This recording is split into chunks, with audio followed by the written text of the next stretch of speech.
Assalamualaikum warahmatullahi wabarakatuh. Saya Rahmatus Salimah dengan NIM 2502046 akan menjelaskan hasil dari laporan praktikum agroklimatologi dengan judul praktikum klasifikasi dan neraca curah hujan dengan dosen pengampu Salmiati MPD PhD, Program Studi Agroteknologi, Institut Teknologi Perkebunan Pelalawan Indonesia. Latar belakang. Curah hujan merupakan salah satu unsur iklim yang sangat berpengaruh terhadap kegiatan pertanian karena menentukan ketersediaan air, pola tanam, dan pertumbuhan tanaman. Perbedaan jumlah serta distribusi curah hujan di setiap wilayah menyebabkan adanya variasi kondisi agroklimat yang memengaruhi produktivitas pertanian. Oleh karena itu, klasifikasi curah hujan diperlukan untuk mengetahui karakteristik iklim suatu daerah serta kesesuaiannya terhadap kegiatan budidaya tanaman. BMKG 2022. Dalam agroklimatologi, klasifikasi curah hujan digunakan untuk menentukan tipe iklim berdasarkan jumlah bulan basah dan bulan kering. Seperti pada metode Smith-Ferguson dan Oldeman. Informasi tersebut penting dalam perencanaan kalender tanaman dan pengelolaan lahan pertanian, terutama di tengah perubahan iklim yang memengaruhi pola hujan. Dengan demikian, analisis klasifikasi curah hujan dapat membantu mendukung kegiatan pertanian yang lebih efektif dan berkelanjutan. Kementerian Pertanian RI 2021. Praktikum klasifikasi curah hujan dilakukan agar mahasiswa dapat memahami cara mengolah dan menganalisis data curah hujan untuk menentukan tipe iklim suatu wilayah. Selain itu, praktikum ini juga bertujuan meningkatkan keterampilan mahasiswa dalam menerapkan konsep agroklimatologi pada bidang pertanian. Sari et al. 2023. Praktikum klasifikasi curah hujan dilakukan agar mahasiswa dapat. Adapun tujuan praktikum kali ini ialah yang pertama, mengetahui cara mengklasifikasikan curah hujan berdasarkan data iklim. Yang kedua, menganalisis kondisi surplus dan defisit air melalui neraca curah hujan. Adapun alat dan bahan yang digunakan pada praktikum kali ini ialah laptop dan handphone. Adapun langkah-langkah yang perlu dilakukan pada praktikum ini ialah yang pertama, menyiapkan data curah hujan bulanan Kota Bandung selama 10 tahun terakhir. Yang kedua, menghitung rata-rata curah hujan setiap bulan dari data yang telah diperoleh. Yang ketiga, mengelompokkan curah hujan berdasarkan klasifikasi Oldeman menjadi bulan basah, bulan lembab, dan bulan kering. Yang keempat, menentukan tipe iklim wilayah berdasarkan jumlah bulan basah berturut-turut menurut metode Oldeman. Yang kelima, menghitung neraca curah hujan dengan membandingkan curah hujan dan evapotranspirasi. Yang keenam, menentukan kondisi surplus dan defisit air berdasarkan hasil perhitungan P dikurang ET. Yang ketujuh, membuat grafik neraca curah hujan untuk mempermudah interpretasi data. Yang kedelapan, menentukan rekomendasi pola tanam yang sesuai berdasarkan hasil klasifikasi iklim dan neraca curah hujan. Yang terakhir, menarik kesimpulan dari hasil analisis yang telah dilakukan.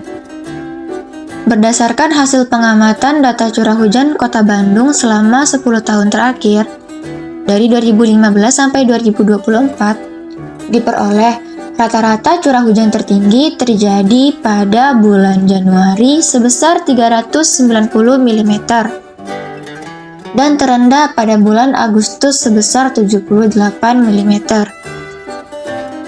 Tingginya curah hujan pada awal dan akhir tahun menunjukkan bahwa wilayah Bandung memiliki pola iklim yang dipengaruhi oleh musim hujan yang cukup panjang. Curah hujan merupakan faktor penting dalam agroklimatologi karena berpengaruh terhadap ketersediaan air bagi tanaman, serta menentukan pola tanam yang sesuai pada suatu wilayah.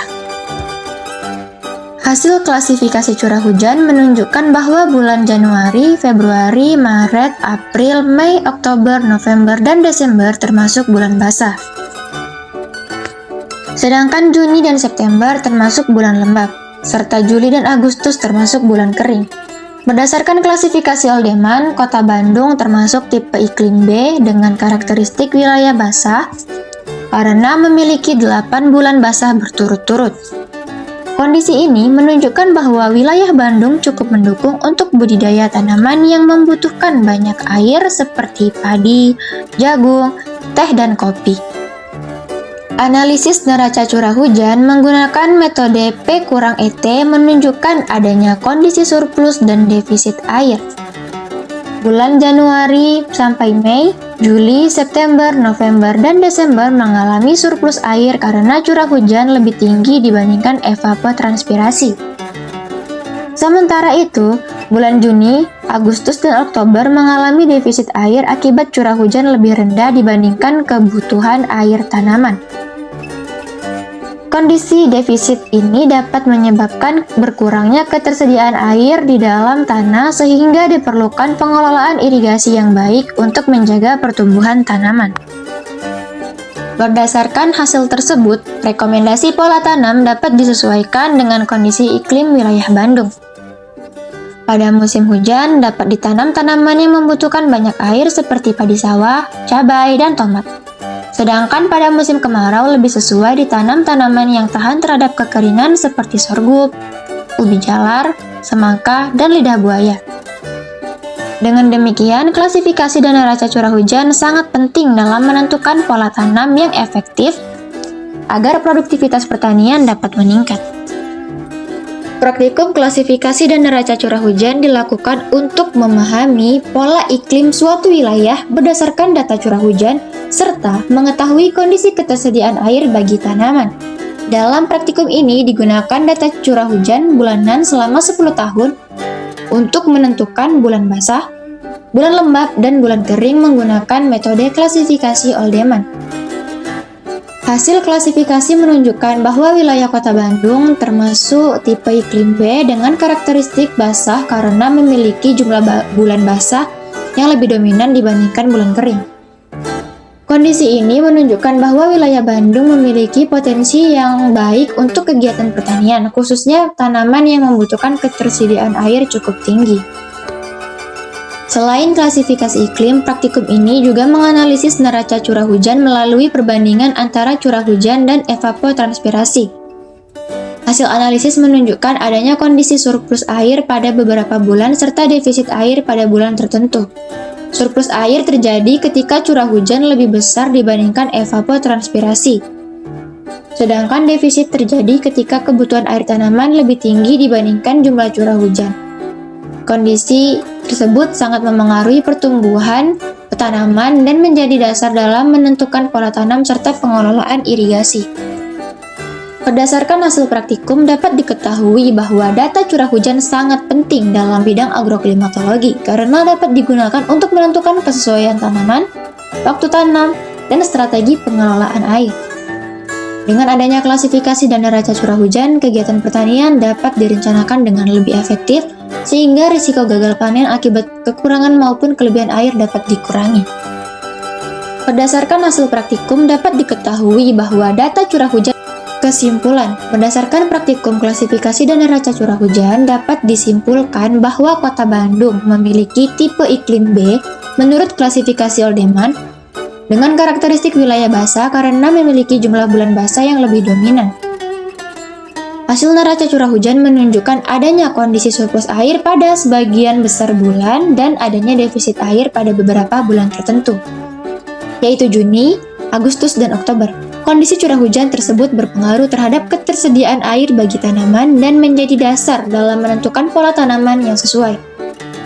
Dengan demikian, analisis klasifikasi dan neraca curah hujan sangat penting dalam mendukung perencanaan pertanian dan pengelolaan air secara efektif.